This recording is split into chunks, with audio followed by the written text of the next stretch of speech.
배나영의 보이스 플러스. 부플리 여러분, 안녕히 주무셨어요? 오늘도 감사한 아침입니다. 월요일 아침이어서 한 주를 열정적으로 시작할 힘을 주는 책 가져왔어요. 제가 전에 한번 소개해드린 적이 있는 책인데요. 김진애 박사님의 왜 공부하는가 라는 책이에요. 제가 전에도 김진애 박사님의 책을 몇 번 소개해드린 적이 있는데요. 특히 여자의 독서라는 책이나 제 영상을 보신 분들은 아마 잘 아실 거고요. 또 알쓸 신잡 3시즌에서 귀여움을 장착하신 도시공학 박사님으로 출연하셔서 이 시대의 어른이자 지식인의 매력을 한껏 보여주신 분이죠. 그래도 다시 한번 김진애 박사님을 소개하자면 서울대공대 동기 800명 중 유일한 여학생, MIT의 건축 석사, 도시공학 박사, 타임지가 선정한 21세기 리더 100인 중에 유일한 한국인이셨고요. 왜 공부하는가? 여자의 독서, 한 번은 독해져라 같은 책들을 1년에 한 권씩 20권이 넘는 책을 써오신 베스트셀러 작가이기도 하고 TV 프로그램 알쓸 신잡 3시즌을 통틀어 유일한 여성 박사님이기도 하세요. 이렇게 다양한 경력을 가지고 계시면서 여전히 새로운 일에 도전하고 공부하는 걸 즐기시는 모습이 정말 존경스러워요. 별명은 김진에너지. 그만큼 에너지가 넘치는 분이시죠. 저는 정말 감사하게도 김진애 박사님과 인터뷰를 할 기회가 있었는데요. 진짜 TV에서 보여주신 모습 그대로 소탈하시면서도 프로페셔널한 모습이어서 정말 이렇게 나이 들고 싶다 이런 생각이 절로 들더라고요. 오늘도 팬심을 듬뿍 담아서 김진애 박사님이 이 책에서 일에 대해 말씀하신 부분, 프로로서 어떻게 일을 대해야 하는지 말씀하신 부분을 한번 함께 읽어볼게요. 좋아요, 구독, 알림 신청 감사드리고요. 그럼 책 속으로 들어가 볼게요.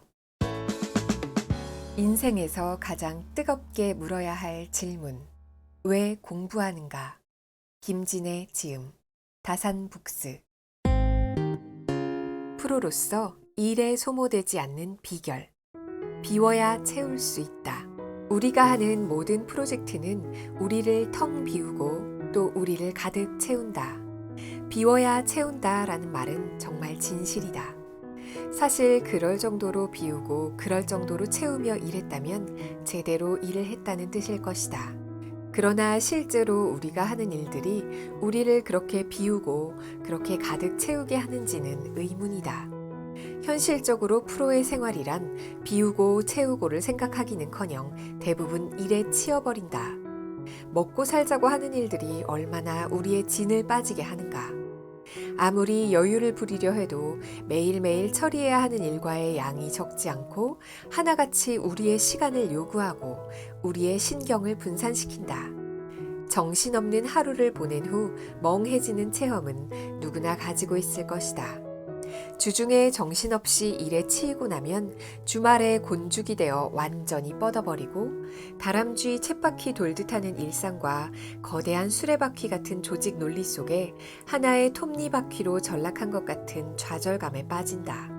더욱 절망적인 것은 다시 월요일이 되면 할 수 없이 그 쳇바퀴 속에서 젠걸음을 하고 있는 자신을 보는 것이다. 우리 신세가 이래서야 되겠는가? 우리 신세를 이렇게 내버려 두어서야 쓰겠는가? 우리를 구원해 줄 수 있는 묘수는 없는 걸까? 물론 우리는 정책과 사회 변화와 같은 큰 이야기도 해야 한다.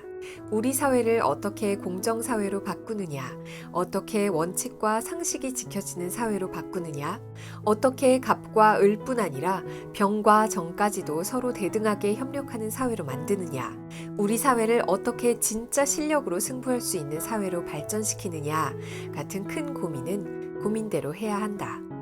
그러나 다른 한편 우리의 삶과 일 속에서 일에 소모되지 않고 자신을 보호하는 묘수 역시 필요해진다. 나의 묘수는 역시 공부라는 주제로부터 시작한다. 프로젝트마다 공부 주제를 미리 세워놓는다. 하기 싫어도 해야 하는 일을 할 때 나는 배울 것 한 가지를 아예 미리 정해놓는다. 사실 아무리 하기 싫더라도 배울 것 하나 없는 일은 이 세상에 없다. 게다가 아무리 하기 싫은 일이라도 열심히 하다 보면 일 자체에 빠지게 되기도 한다. 인간의 본능 중 하나인 성실성이 작동하는 것이다. 여기에 긍정적인 동기 한 가지만 곁들이면 속으로 회심의 미소 하나 지을게 생긴다.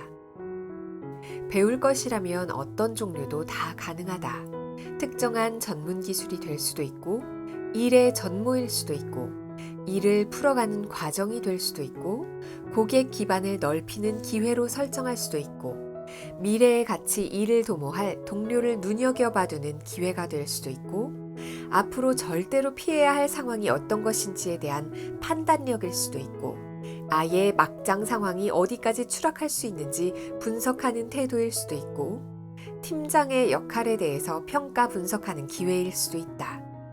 아마 책 곳곳에 나의 이런 태도가 젖어 있는 것이 보일 것이다. 어떤 나쁜 상황에 떨어지더라도 배울 것은 꼭 있는 것이다. 이것이 공부하는 태도다. 그리고 실생활에서 공부로 만들면 하기 싫은 프로젝트란 없다고 본다. 학교 공부와 일 공부가 다른 점이 바로 이것이다. 그만큼 리얼하기 때문이다. 이런 효과를 내려면 자신이 하는 일에 대해서 객관화시켜보는 태도가 절대 필요하다. 일에 빠지는 동시에 잠시 전체를 조감해보는 순간을 가져야 한다. 잠깐 거리감을 두고 전체를 조망하고 평가하는 입장이 되어보면 안 보이던 것도 보인다. 왜 이런 상황이 생기는지에 대한 분석 능력도 늘고, 이런 상황에서 내가 어떤 역할을 해야 하는지에 대한 감도 는다. 가끔 연기자들이 인터뷰하는 것을 보면서 참 부러울 때가 있다. 그들은 작품마다 롤플레이, 역할 연기를 완벽히 달리함으로써 캐릭터를 만들어가고 변신을 해나간다고 이야기한다. 그 역할에 완벽히 빠짐으로써 새로운 세계를 열 수 있으니 얼마나 좋은가. 비록 우리는 연기자가 될 수는 없지만 우리의 일에 있어서 하나의 역할 플레이어로서 진정한 주인공이 될 수 있다고 믿어보자. 나의 테마 프로젝트는 내 거다. 나는 먹고 살기 위해서 하는 일들은 일대로 하면서 속으로는 나의 프로젝트 리스트를 가지고 있다. 나는 그것들을 나의 테마 프로젝트라 부른다. 단 하나가 아니라 여러 개가 있다. 몇 개의 주제를 만들어 놓으니 걸릴 때가 많다.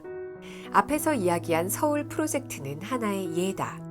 이런 테마 프로젝트에 대해서 대체적인 뼈대를 세워놓고 일하는 사이사이에 각 부분에 대해서 근육과 살을 붙인다. 어느 시점이 되면 피가 돌고 혼이 돌고 기를 불어넣는 작업이 될지도 모른다. 예컨대 책 쓰기 작업이란 전형적으로 피와 혼과 기를 불어넣는 작업이다.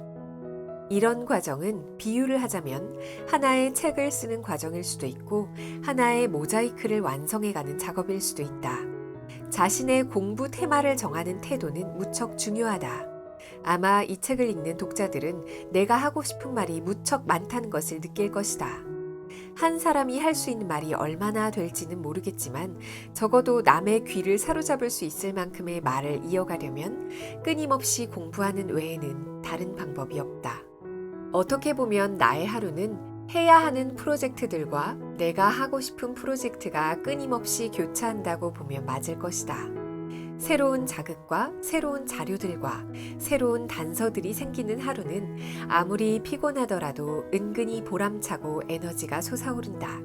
그런 자극과 자료와 단서가 전혀 없는 나날이 이어지면 정말 살맛이 없어진다.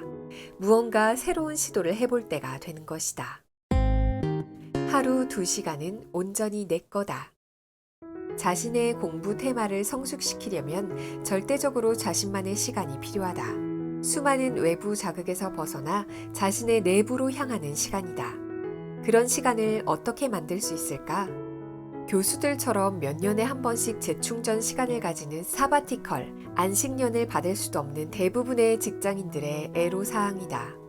공무원들도 경무직과 한직을 순환할 수 있는 여유가 있는 편이고 때로는 정부의 지원까지 받으며 공부할 수 있는 기회도 얻는다.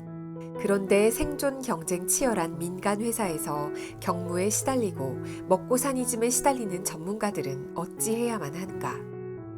나의 비법은 이렇다. 전형적인 새벽형 인간인 나는 새벽마다 2시간을 온전히 나만을 위해 쓴다. 잘 자고 났으니 머리도 깨끗하겠다. 에너지도 비축되었겠다. 전화도 안 오겠다. 온전히 나만을 위한 시간이다. 깨자마자 컴퓨터 켜고 커피 한 잔 들고 나 자신에 몰입한다. 천하에 무슨 일이 생기든 이 시간은 나만을 위한 시간이다. 어차피 새벽엔 온 세상이 고요하다. 조찬 회의가 있더라도 7시 반에 시작이니 최소 2시간, 길게는 3시간 동안 4시간을 가질 수 있다. 마치 홀로 세계와 대적하듯 세계가 내 손 안에 들어오는 시간이다.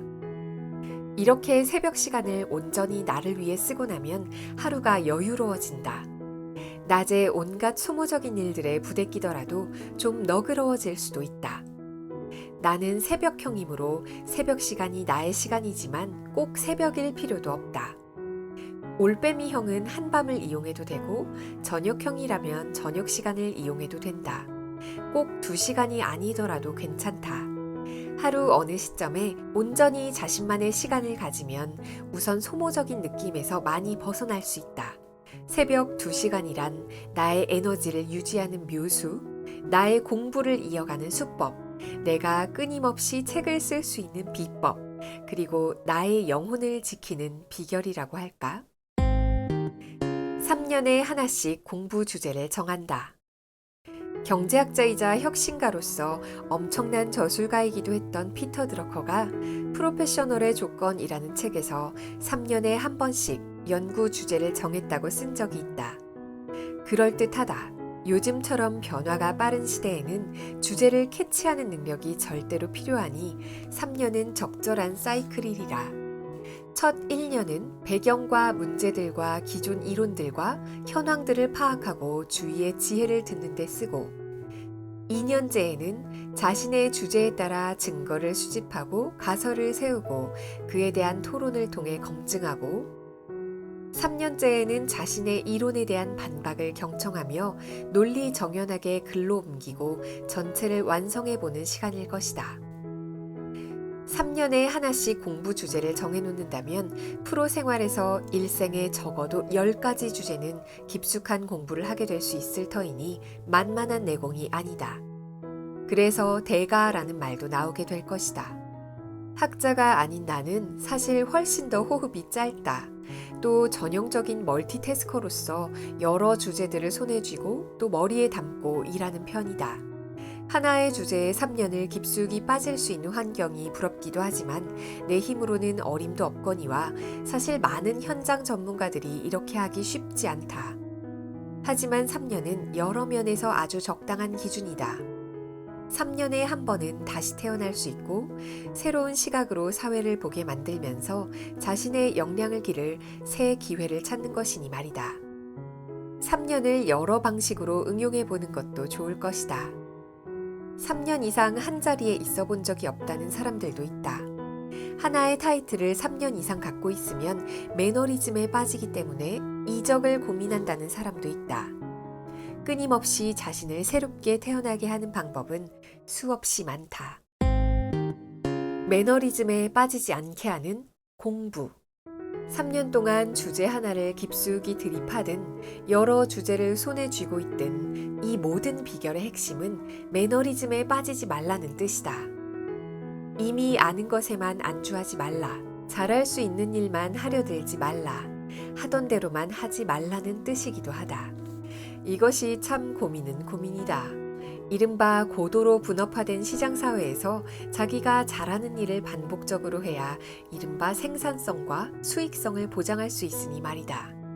그런데 그렇게 하다가 자칫 다람쥐 쳇바퀴처럼 반복되거나 헤어날 수 없는 덫에 걸려버릴 수도 있다.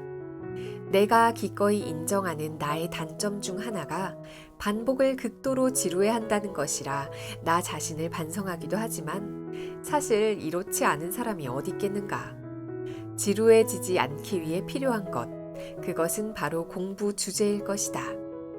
공부 주제를 정하고 자신만의 시간을 만들며 매너리즘을 극복해보자. 프로의 공부란 일의 보람을 키운다. 김진애 박사님도 완전 새벽형 인간이시죠. 미라클 모닝을 하는 우리도 화이팅이에요. 제가 읽어드린 마지막 부분에 피터 드러커의 3년 공부법이 나오는데요. 저도 이 부분이 고민이어서 질문을 드렸어요. 저는 3년 동안 하나의 주제를 공부하기가 참 어렵더라 이렇게 여쭤봤더니 꼭 3년에 맞출 필요는 없어요 라고 말씀하셨어요. 자기의 공부 주제를 자신이 잡는 게 굉장히 중요한데 그렇게 잡은 공부 주제는 지적인 주제일 수도 있고 자신의 마음이나 태도에 대한 주제도 있을 수 있고 또 아이에 관련된 주제도 있을 거고 아니면 자기 개발에 관련된 주제도 있을 텐데 주제마다 어떤 주제는 10년씩 공부해야 할 주제도 있고 어떤 주제는 굳이 3년까지 하지 않아도 1년이나 아니면 몇 개월 안에 끝나는 주제도 있을 거다라고 말씀하셨어요. 그러면서 3년에 한 가지의 주제만 가지면 일생 동안 공부할 주제가 너무 적지 않느냐 이렇게 말씀하시더니 동시에 여러 가지 주제를 가져도 된다. 근데 만약에 동시에 그 모든 주제를 공부할 여력이 없을 때는 자신만의 서랍에 그 주제를 하나씩 넣어놨다가 언젠가 내가 공부할 여력이 되고 상황이 되면 그때 그 서랍을 하나씩 열어보는 그런 지혜가 필요하다고 알려주셨어요. 우리도 나의 일에서, 나의 삶에서 끊임없이 배워나갈 수 있도록 여러 가지 공부 주제를 놓고 여러 방면에서 성장해 봐요. 오늘도 출근길 힘내시고요. 어떤 나쁜 상황에서도 배울 점을 찾는 자세로 일주일을 또 잘 살아내시길 바라요. 우린 내일 또 만나요. 안녕. 배나영의 보이스 플러스